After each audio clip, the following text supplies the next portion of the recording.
சில ஆண்டுகளுக்கு முன்பு அவர் கோவையிலிருந்து சென்னைக்கு பத்திரிகை பணிக்கு வந்தபோது நல்ல சம்பளம்தான். ஆனாலும் அவர் கொஞ்சம் ஊதாரியாக இருந்ததால் வீட்டிற்கு அடிக்கடி போன் போட்டு ஏதாவது பொய் சொல்லி 2000 ரூபாய் மணி ஆர்டரில் அனுப்புங்கள் அப்பா என்று அப்பாவிற்கு கடிதம் எழுதுவார். அப்பாவும் உடனடியாக அதை அனுப்பிவிடுவார். மணி ஆர்டரில் பணம் அனுப்பும்போது அந்த பாரத்திலே சில வரிகள் ஆங்கிலத்தில் எழுதி அனுப்புவார் அப்பா. அதை கையால் பொதுவாக எழுதாமல் யாரிடமாவது தட்டச்சு செய்து அனுப்புவார். அது அவருடைய வழக்கமாக இருந்தது. ஒவ்வொரு முறையும் மை டியர் சன் என்று ஆரம்பிக்கும் அந்த குறுங்கடிதம். ஒருமுறை மணி ஆர்டர் வந்தபோது அதில் தட்டச்சு இருந்த வார்த்தையை பார்த்த மகன் மிகவும் அதிர்ச்சி அடைந்தான். காரணம் என்ன தெரியுமா? மை டியர் சன் என்பதற்கு பதிலாக மை டியர் சின் என்று தட்டச்சிருந்தது. ஆங்கிலத்தில் சின் என்றால் பாவம் என்று பொருள். அப்பா வேண்டுமென்றே அப்படி தட்டச்சு செய்ய சொல்லியிருக்க மாட்டார். ஆனாலும் சின் என்ற அந்த வார்த்தை மகனினுடைய மனதை ஏதோ செய்தது. அந்த மணி ஆர்டர் பணத்தை வாங்காமல் திருப்பி அனுப்பிவிட்டார் மகன். அப்பாவுக்கு போய் சேர்ந்தது பணம். அவருக்கோ அதிர்ச்சி. உடனடியாக தன்னுடைய மகனுடைய அலுவலகத்திற்கு தொலைபேசி மூலமாக தொடர்பு கொண்டார். ஏன்பா பணம் திரும்பி வந்துருச்சு என்றார் பதட்டமாக. அப்பாவிடம் எப்போதுமே வெளிப்படையாக பேசும் மகன் சொன்னான், மை டியர் சின் அப்படின்னு இருந்துச்சுப்பா, அது சரிதானே அப்படின்னு தோணுச்சுப்பா, அதுதான் திருப்பி அனுப்பிவிட்டேன் என்றான்.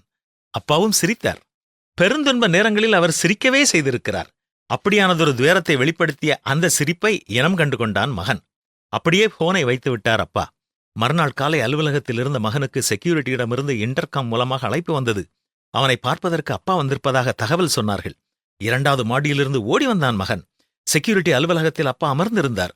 உள்ளுக்குள் ஏதோ செய்தாலும் சாதாரணமாக முகத்தை வைத்தபடியே, என்னப்பா திடீர்னு வந்திருக்கிறீர்கள் என்றான் மகன். அப்பா அவனுடைய தலையை வருடிக்கொண்டே, தம்பி, அப்பா உன்னை சின், அதாவது பாவம் என்று நினைப்பேனா? உனக்கு என்ன ராஜா, நீதானே என்னுடைய சொத்து. அந்த டைப்ரைட்டிங்காரர் ஏதோ அவசரத்துல தப்பாக சன் என்று அடிப்பதற்கு பதிலாக சின் என்று அடிச்சிட்டார். இதற்கெல்லாமா வருத்தப்படுறது? பணத்தை திருப்பி அனுப்பிட்டியே, சிரமப்படுவேல்ல, அதான் கொடுக்க வந்தேன் என்றார் அப்பா. ஆம், அப்பாக்கள் கடவுள் எல்லோருக்கும் கொடுத்த ஆசி. இன்றும் எல்லா கம்ப்யூட்டர் கீபோர்டிலும் ஐயும் ஓவும் பக்கத்தில் பக்கத்தில்தான் இருப்பதை பார்க்கும்போதெல்லாம் நாம் சிந்திக்க வேண்டியது ஒரு உண்மைதான். நாம் செய்த பாவங்களுக்காக, அதாவது சின்னுக்காக, தன் ஒரே மகனை, அதாவது சன்னை தந்த கடவுளை நாம் எந்த அளவு நேசிக்கிறோம்? பாவிகளான நமக்கு கடவுள் தன்னுடைய மைந்தரான இயேசுவை சிலுவையில் பலியாக கொடுத்தார். என் பாவங்களுக்காகவும் இயேசு பலியானார் என்ற உண்மையை நாம் விசுவாசிக்க வேண்டும். தன்னுடைய பாவங்களை அறிக்கையிடும் ஒவ்வொருவருக்கும் பாவ மன்னிப்பும் நித்திய வாழ்வும் உண்டு.